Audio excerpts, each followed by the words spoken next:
Okay, and we're back. Back to business. Back to it. And today, we're going to be doing something interesting. So it's a gameplay. I haven't done a gameplay in months. Not since Elden Ring, I don't think. And this is going to be the Stanley Parable Ultra Deluxe Edition. Now, the Stanley Parable came out years ago, and I never actually played it. I only heard things about it. Never got the chance to actually see any of it, so I'm going into this completely unknowing, if that's the right word. I'm a Stanley Parable virgin. This is the story of a man named Stanley. Stanley worked for a company in a big building where he was employee number 427. Employee number 427's job was simple. He sat at his desk in room 427 and he pushed buttons on a keyboard. Orders came to him through a monitor on his desk, telling him what buttons to push, how long to push them, and in what order. This is what employee 427 did every day of every month of every year. It's me? And although others might have considered it soul-rending, Stanley relished every moment that the orders came in, as though he had been made exactly for this job. And Stanley was happy. And then one day, something very peculiar happened. Something that would forever change Stanley. Something he would never quite forget.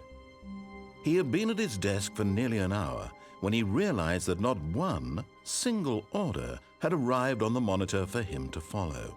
No one had showed up to give him instructions, call a meeting, or even say hi. It really is my Never office. in all his years at the company had this happened, this complete isolation. Something was very clearly wrong. It's your first time, Shocked, Stanley? frozen solid, Stanley found himself unable to move for the longest time.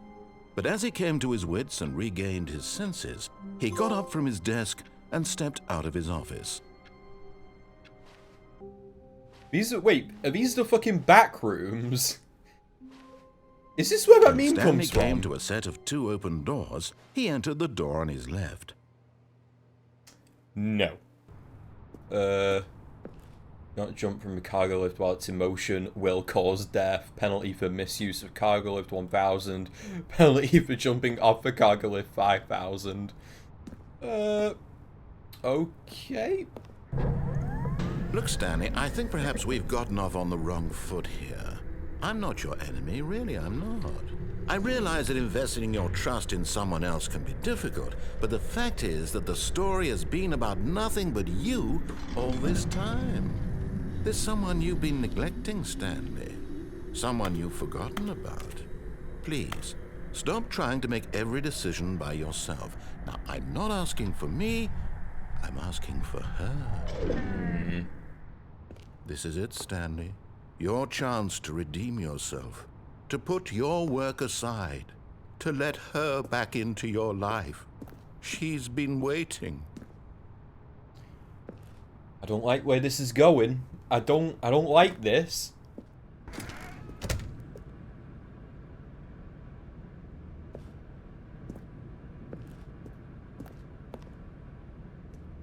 I'm gonna back into it. That's her, Stanley. You need to be the one to do this, to reach out to her. If you can truly place your faith in another, then pick up the phone. What if I don't? Fuck it.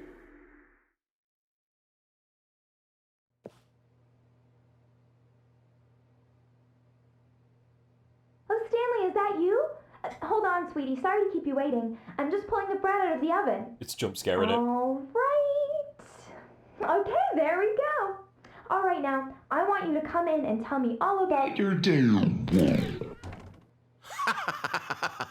Gotcha. Oh, come on. Did you actually think you had a loving wife who'd want to commit their life to you? I'm trying to make a point here, Stanley. I'm trying to get you to see something. Come inside. Let me show you what's really going on here.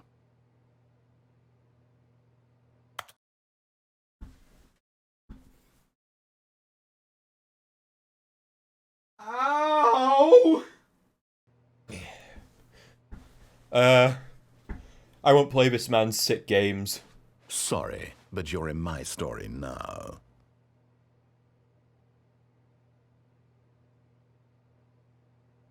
Okay then. Yep, sure. Oh. Stanley stepped into the broom closet, but there was nothing here, so he turned around and got back on track.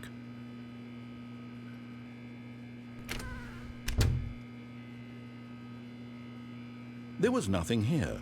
No choice to make, no path to follow, just an empty broom closet. No reason to still be here. Are you sure about that, narrator?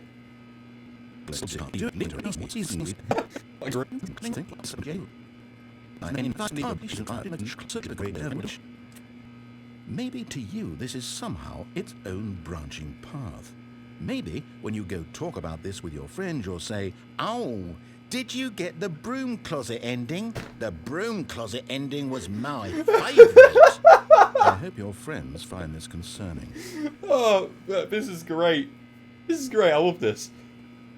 Any more? Stanley was fat and ugly and really, really stupid.